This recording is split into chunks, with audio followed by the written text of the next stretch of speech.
plants from seeds is really easy and economical, and many of the fall crops that we plant do really well direct seeded.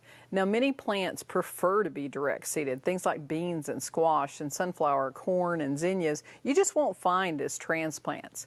Now, there are many steps that will help you be successful with direct seeding. Now, you want to plant in damp soil. I like to prepare the soil a day or two in advance, add my fertilizers, and prepare the beds, and then water very well, and then plant the next day or so. And make sure you're planting the seeds at the correct depth. If you're planting too deeply, often they just can't get up to the sun and they'll die off. And a good general rule of thumb is that you'll plant the seed the same depth as the seed is wide. So for your wider seeds like squash, you'll plant them a bit deeper. For very fine seeds like these poppy seeds, you'll plant them just directly on the ground.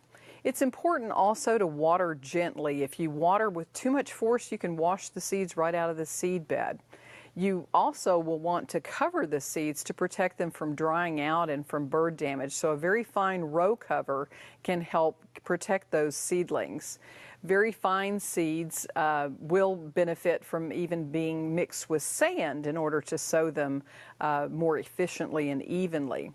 You can pre-soak some seeds that have very hard seed coats and pre-soak them for 12 to 24 hours, but make sure you don't go over that because the stagnant water can kill the seeds as well. When you're planting things like spinach and beets, it sometimes is useful to start them in hot water for the soaking.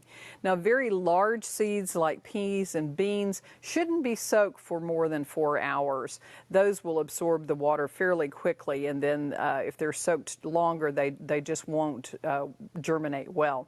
Now, once your seeds are soaked, it's hard to plant them and handle them when they're wet because they stick together. So you can dry them briefly on some papers or paper towels, and that'll make putting them in the ground more easily.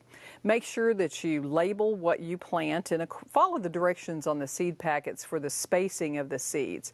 And also make sure you put a label right where you plant those seeds. I like to keep labels handy in my tool bag, my garden tool bag, so I have a label and I have the marker right with me. And I use old labels from plants from previous plantings.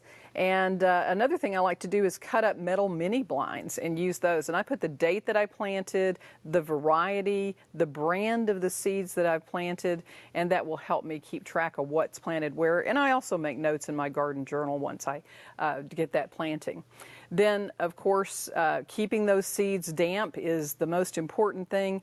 It may be watering every day. This is not the time to rely on your drip irrigation. So water gently with a water breaker. And then I think the biggest mistake people make is they don't want to thin their seedlings.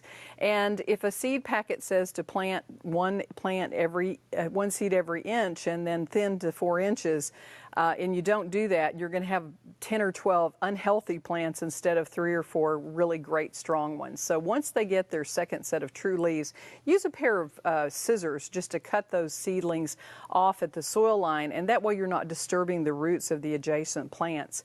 You could take a fork and dig out a few of the plants and move them to new locations if you'd like, but make sure that you're handling the leaves of the plant and not the stem, because a plant can produce a new leaf, but they can't grow a new stem. These steps will help you be more successful with your direct seeding in the garden. From Backyard Basics, I'm Trisha Shirey.